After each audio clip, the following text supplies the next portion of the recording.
ஸ்ரீ சக்கரம் பக்தி சேனல் மெய்யன்பர்களுக்கு உங்கள் வீட்டு ஜோதிடர் சரவணாமிர்தம் பேசுகிறேன். நன்றி, வணக்கம். மேலும் இன்றைக்கு நாம் சந்திக்க இருக்கும் தலைப்பு ராகு கேது. யார் இந்த ராகு கேது? இதற்கு நாம் சற்று பின்னோக்கி இந்த புராண காலத்திற்கு சென்றோமானால் விடைகள் சரியாக அமையும் என்று கருதுகிறேன். தேவர்களுக்கும் அசுரர்களுக்கும் எந்த நேரமும் போர். தேவர்கள் சாதுவாக அமைதியாகத்தான் இருப்பார்கள். அசுரர்கள் அவர்களை அடக்கி நாமே தேவலோகத்தை ஆண்டு விட வேண்டும் என்ற ஒரு மமதை கணம். நாம் சக்தி வாய்ந்தவர்கள், பக்திமான் அல்ல சக்திமான் என்ற எண்ணம். ஆக இப்படியே இருக்கின்ற காலகட்டத்தில் இதற்கு ஒரு தீர்வு காண வேண்டும். தேவர்கள் எண்ணம் அழிந்து கொண்டே வருகிறது. அவர்களை உய்விக்க வேண்டும் என்று தேவர்களின் தலைவர் குரு பகவான் சிந்திக்கின்ற நேரத்தில் அமிர்தத்தை உண்டால் இறப்பு வராது என்று கண்டுபிடிக்கப்பட்டது, உணரப்பட்டது. ஆக என்ன செய்வது? பார்க்கடலை கடைய வேண்டும். வாசுகி என்ற பாம்பு மேருமலை என்கின்ற மலையை மத்தாக வைத்து கடலை கடைய வேண்டும். இதற்கு ஒரு சூசகமான ஒரு யோசனை தரப்பட்டது. தேவர்கள் மெல்லியவர்கள், இளையவர்கள் அல்லவா, அவர்கள் வாழ் பகுதியை பிடித்து கொள்ள வேண்டும். இவர்கள் அசுரர்கள் முரட்டுத்தனமானவர்கள், எல்லா வகையான தீய செயல்களையும் செய்பவர்கள். அவர்கள் தலைப்பகுதி பிடித்து கொள்ள வேண்டும். பாம்பை இப்படி கடைய வேண்டும். கடலில் பாம்பாக வாசுகி வைத்து மேருமலையை இட்டு இடையில் கடைய வேண்டும். அப்படி கடையும் பொழுது முதலாவதாக காமதேனு, ஐராவதம் என்ற ஒரு யானை. ஆக இது வந்தவுடன் அவர் இந்திரன் அதை தனக்கு வேண்டும் என்று எடுத்துக்கொண்டு சென்று விட்டார். அப்சரஸ் என்ற ஒரு வகையான கன்னிகைகள் வரும்போது அசுரர்கள் எனக்கு வேண்டும் என்று எடுத்துக்கொண்டார்கள். ஆக இப்படி ஒவ்வொரு பொருளாக வந்தது. மகாலட்சுமி வந்தார், மகாவிஷ்ணு எடுத்துக்கொண்டார்கள். இப்படி ஒவ்வொரு பொருளாக ஒவ்வொருத்தர் பிடித்து கொண்டு வரும்போது அமிர்தம் வருவதற்கு முன்பாக பாம்பு, வாசுகி என்ற பாம்பு, இரண்டு பொருள் உராய்வின் காரணமாக வருகின்ற வெப்பத்தின் காரணமாகவும் நஞ்சு வெளிவந்தது. சிவபெருமான் பார்த்தார், உலக உயிர்கள் அழிந்து விடுமே என்று அஞ்சி அப்படி திரட்டி அந்த நஞ்சை எடுத்து விழுங்கி விட்டார். உடனே பார்வதி தேவி அம்மா என்ன பண்ணார்கள்? இவன் நம் கணவர் இறந்து விட்டால் என்ன பண்ணுறது? அவர் தான் உலகத்தையே காக்கிற கடவுள் வச்சு, அவருக்கு எப்படி இறப்பு இருக்கும்? ஆக்கல் காத்தல் அழித்தல் அல்லவா சிவபெருமான். அதை கூட தேவி பார்வதி அம்மா மறந்து ஓடி வந்து நெஞ்சை அந்த கழுத்தை பிடித்து விட்டார்கள். திருநீலகண்டம் என்று அதற்கு பெயர். இது புராண கதை எல்லோரும் அறிந்தது தான். ஆக இப்படி கடைசியாக வரும்பொழுது அந்த அந்த அமிர்தம் திரண்டு வந்தது. அமிர்தம் திரண்டு வரும்போது அதில் அமிர்தங்கள் திரண்டு அமிர்த கலசம் மேலோக்கி வந்தது. தன்வந்திரி பகவான் அதை எடுத்துக்கொண்டார். இப்பொழுது என்ன திட்டம்? அசுரர்களுக்கு அமிர்தத்தை தரக்கூடாது, தேவர்களுக்குத்தான் தர வேண்டும் என்று ஏற்கனவே ஒரு ஒப்பந்தம் அல்லவா. அதன்படி அவரை சிந்தித்து கொண்டிருக்கின்ற வேளையில் சிவபெருமானிடம் தர வேண்டும் என்ற நிலையில் அந்த தன்வந்திரியிடம் இருந்து அசுரர்கள் பலசாலிகள் அல்லவா பறித்து கொண்டார்கள்.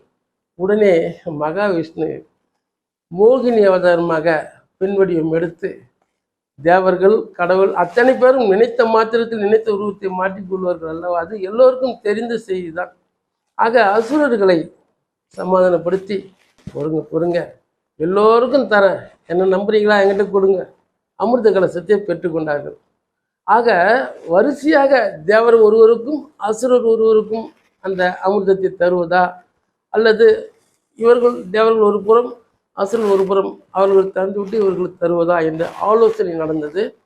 அதன்படி அசுரர்கள் புத்திசாலிகள் அல்லவா, மேலாக நீரோடு இருக்கின்ற அமிர்தத்தை தேவர்களுக்கு வழங்கி விடுங்கள், அடிப்பாகமாக இருக்கின்ற கட்டியாக இருக்கின்றதை அசுரர்களுக்கு தாருங்கள் என்று கேட்டுக்கொண்டார்கள். சரி, அப்படி ஆகட்டும். ஆக இவர்கள் எண்ணம் தேவர்களுக்குத்தான் முதல் தர வேண்டும், அசுரர்களுக்கு மறுக்கப்பட வேண்டும் என்பது செயல் ரீதியாக வேண்டும் என்பது அவர் நினைத்தது நடந்துவிட்டது. ஆக வரிசையாக தேவர்களுக்கு மேல் பாகமாக இருப்பதை அள்ளி அள்ளி கொடுத்து கொண்டே வருகிறார் மகாவிஷ்ணு என்ற மோகினி வடிவம் தங்கிய பெருமான். கடைசியில் ஒரு அசுரன் ஆஹா, இது என்ன இப்போ ஏமாற்று வேலையாகி இருக்கிறது, கீழிருந்து கை வருது மேலிருந்து வரலையே, எல்லாம் காலி ஆயிடுச்சு பொழுது. ஒரு அசுரன் இடையே புகுந்து கை நீட்டினான், அமிர்தத்தை தந்தார்கள், விழுங்கி விட்டான். இதை அங்கிருந்து பார்த்து கொண்டிருந்த சூரியனும் சந்திரனும், அம்மா அசுரன் இடையே புகுந்து பெற்று விட்டானே.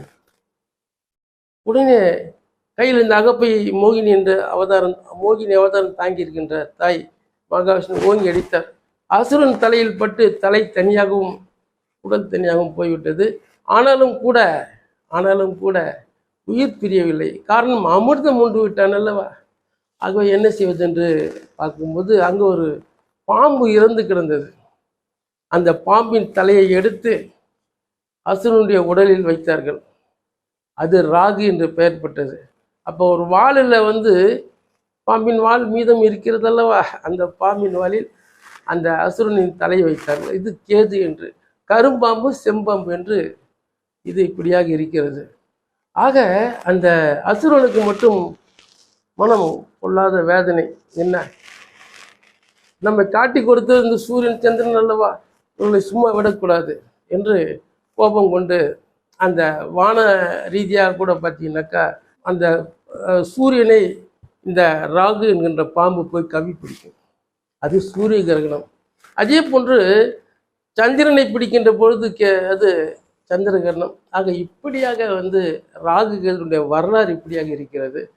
அந்த சொர்ணபானு என்ற அசுரன் தலைவேறு உடல் வேறாக பிரிக்கப்பட்டாலும் கூட அந்த சொர்ணபானுவுக்கு தலை மனித தலையும் பாம்பு உடலுமாக இருந்தது. கேதுவுக்கு இது மாதிரி அசுர தலையும் இது மாதிரி வரும்போது அவர்களை தேவர்கள் இனத்திலும் சேர்த்து கொள்ளவில்லை, அசுரர்கள் இனத்திலும் சேர்த்து கொள்ளவில்லை. இப்படியாக இருக்கின்ற பொழுது அவன் என்ன செய்தான், அசுரபானு என்கின்ற அசுரன் தேவனாகவும் இல்லை அசுரனாகவும் இல்லை. பிரம்மாவிடம் மண்டியிட்டு கதறி, ஐயா எனக்கு ஒரு பாபு மோசம் கொடுங்கள் அப்படின்னு சொல்லும்போது, கிரகங்களில் 7 பேர் இருக்கிறார்கள், நீங்கள் ராகு கேது என்ற பெயருடன் ஜாதகத்தில் எதிர்மறையாக சுற்றி வர வேண்டும், அவர்கள் நேர்மறையாக வருவார்கள், நீங்கள் எதிர்மறையாக வர வேண்டும் என்பதாக இந்த ராகு கேதுன் வரலாறை ஸ்ரீ சக்கரம் பக்தி சேனல் நேயர்களுக்கு உங்கள் வீட்டு ஜோதிடர் கூறுவதில் மகிழ்ச்சி அடைகிறேன்.